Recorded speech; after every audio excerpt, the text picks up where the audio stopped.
भारत के पड़ोसी मुल्क बांग्लादेश में भारी उथल पुथल के बीच एक ऐसे लीडर की वतन वापसी हुई है जिसकी री एंट्री यूनुस सरकार का गेम बिगाड़ सकती है। बांग्लादेश इन दिनों एक बड़े राजनीतिक बदलाव से गुजर रहा है। पिछले साल 2024 में छात्रों के नेतृत्व में हुए विद्रोह में पूर्व पीएम शेख हसीना की सरकार का तख्ता पलट हो गया था। हसीना ने भारत में शरण ली और उसके बाद मोहम्मद यूनुस की एक अंतरिम सरकार बनी जिसने सुधारों का वादा किया, अभी भी कर रहे हैं, लेकिन फिर देश में फिर से अशांति फैली हुई है। हाल ही में एक युवा लीडर उस्मान हादी की हत्या हुई है जिसने पूरे देश को हिलाकर रख दिया है। इस हत्या के बाद से प्रदर्शन और हिंसा बढ़ गई है। भारत पर गुस्सा जताया जा रहा है। इसी बीच बांग्लादेश नेशनलिस्ट पार्टी यानी बीएनपी के वर्किंग प्रेसिडेंट तारिक रहमान 17 साल के निर्वासन के बाद वतन वापस लौट आए। उनकी वापसी ने राजनीतिक माहौल को और गर्मा दिया है। ये घटना न केवल बीएनपी के लिए बल्कि पूरे बांग्लादेश की राजनीति के लिए बेहद खास है।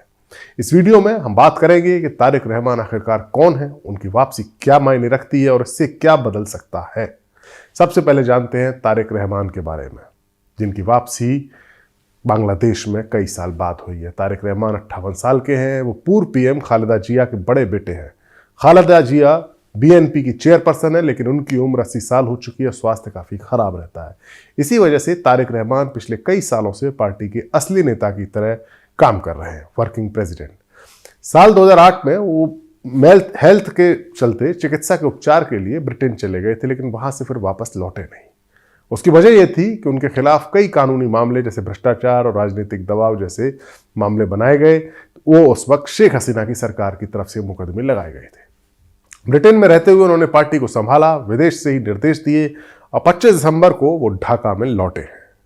तारिक रहमान के साथ उनकी पत्नी जुवेदा रहमान, बेटी जायमा रहमान और उनकी पालतू बिल्ली भी आई है। एयरपोर्ट पर बीएनपी के कई सीनियर लीडर्स ने उनका स्वागत किया और लाखों समर्थक सड़कों पर उमड़ भी पड़े। सुरक्षा के लिए बुलेट प्रूफ गाड़ियां लगाई गई। तारिक ने कहा कि अब वक्त आ गया है, वो चुनाव लड़ेंगे। तारिक की वापसी का मतलब क्या है? 17 साल बाद घर लौटना, और उनके लिए ये व्यक्तिगत जीत है, लेकिन राजनीति में एक बड़ा मोड़ भी है बांग्लादेश की।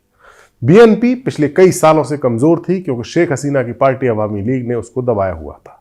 हसीना की सरकार गिरने के बाद बीएनपी को नई ताकत तो मिली है। तारिक की वापसी से पार्टी के कार्यकर्ता उत्साहित हैं। वे अब एकजुट होकर चुनाव की तैयारी भी कर रहे हैं। बीएनपी कितनी अहम पार्टी है ये भी हम समझ लेते हैं। दो ही पार्टियों का शासन बांग्लादेश में रहा है, बीएनपी या अवामी लीग। अवामी लीग शेख हसीना की पार्टी और बीएनपी खालिदा जिया की पार्टी, लेकिन उससे पहले भी उसकी स्थापना हुई थी और वो स्थापना की थी 1978 में लेफ्टिनेंट जनरल जिया रहमान ने, जो तारिक के पिता थे। जिया रहमान 1971 के स्वतंत्रता संग्राम के नायक थे। खालिदा जिया 1991 से 96 तक और फिर 2001 से 2006 तक बांग्लादेश की प्रधानमंत्री रहीं। वो बांग्लादेश की पहली महिला प्रधानमंत्री थी। उनकी सरकार पर भ्रष्टाचार और अल्पसंख्यकों पर अत्याचार के आरोप भी लगे। 2006 के बाद से बीएनपी सत्ता से बाहर रही, लेकिन अब मौका मिल रहा है। पिछले 3 दशकों में बांग्लादेश में सत्ता खालिदा जिया और शेख हसीना के बीच में ही घूमती रही। सरकार ने तारिक रहमान को एक विशेष पास दिया है, यूनुस सरकार ने, जिसके बाद ही उनकी वापसी संभव हुई है। लेकिन यह वापसी यूनुस सरकार के लिए चुनौती भी है। यूनुस सरकार सुधारों पर जोर दे रही है, लेकिन कई लोग कहते हैं कि वो चुनाव टालने की कोशिश कर रही है। तारिक के लौटते ही देश को संबोधित उन्होंने किया और कहा कि वो अपनी मां खालिदा जिया से मिलेंगे जो अस्पताल में है, फिर वो पार्टी को मजबूत बनाने का काम करेंगे। बांग्लादेश के जानकारों का मानना है कि तारिक की मौजूदगी से बीएनपी चुनाव में मजबूत दावेदार बन सकती है। एक सर्वे में कहा गया है कि बीएनपी सबसे ज्यादा सीटें जीत सकती है। और बांग्लादेश की राजनीति पर तारिक की वापसी का क्या असर पड़ेगा, ये बात अब करते हैं जिसे हम समझेंगे। फरवरी 2026 में बांग्लादेश में संसदीय चुनाव होने वाले हैं। यूनुस सरकार ने अप्रैल तक चुनाव टालने की बात की है, लेकिन बीएनपी पहले चुनाव चाहती है। तारिक की वापसी से बीएनपी की स्थिति मजबूत हुई है। अवामी लीग पर पाबंदी लगी हुई है, लेकिन बीएनपी मुख्य विपक्षी पार्टी है।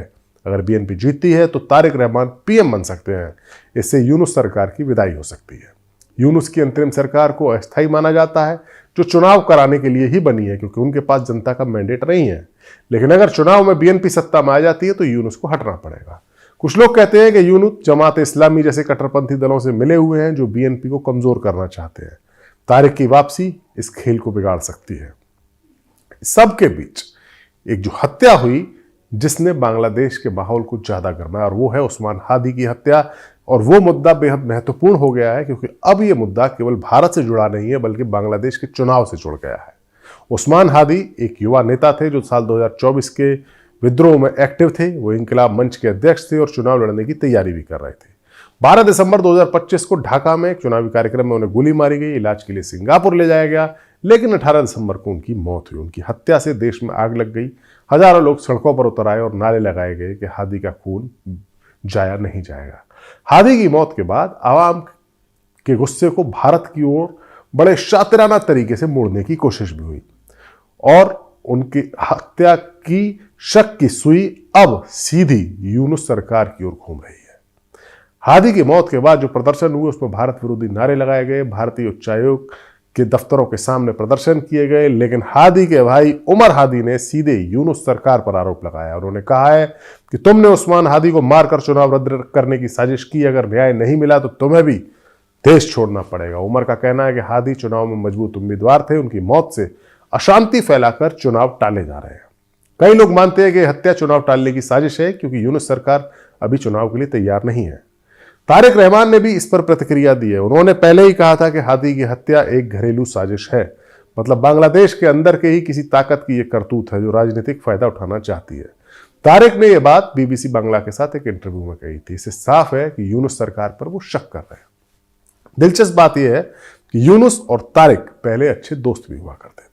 जून 2025 में लंदन में दोनों मिले थे, फोटो में मुस्कुराते हुए हाथ मिलाते हुए नजर भी आ रहे हैं।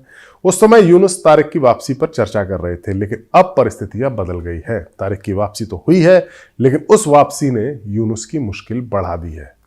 तारिक की पार्टी यानी बांग्लादेश नेशनलिस्ट पार्टी BNP अब यूनुस को दुश्मन मान रही है। यूनुस कहते हैं कि राजनीतिक झगड़े सुधारों को बाधित कर रहे हैं, लेकिन BNP चुनाव जल्दी से जल्दी चाहती है। इसी वजह से दोनों के बीच में तनाव साफ साफ दिखाई दे रहा है। अब सवाल यह है कि इससे भारत पर क्या असर पड़ेगा।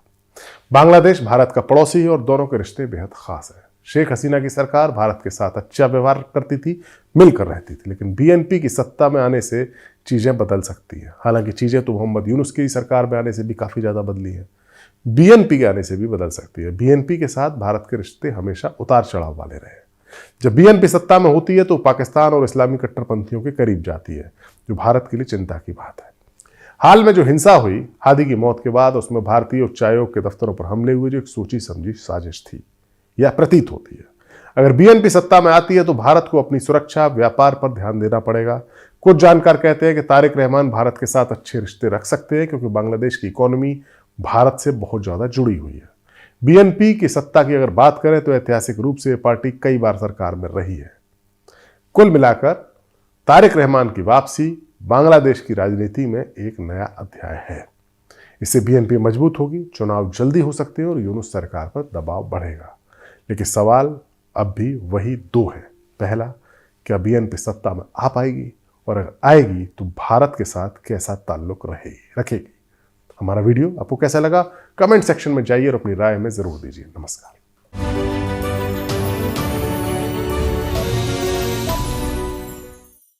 आपके मोबाइल पर तुरंत आएगी ब्रेकिंग न्यूज। स्क्रीन पर सबसे पहले दिखेगी बड़ी खबर। देश दुनिया की हर खबर एक जगह। अब आपके मोबाइल पर तुरंत फटाफट इंस्टॉल कीजिए न्यूज नेशन ऐप और रखिए खुद को अपडेट।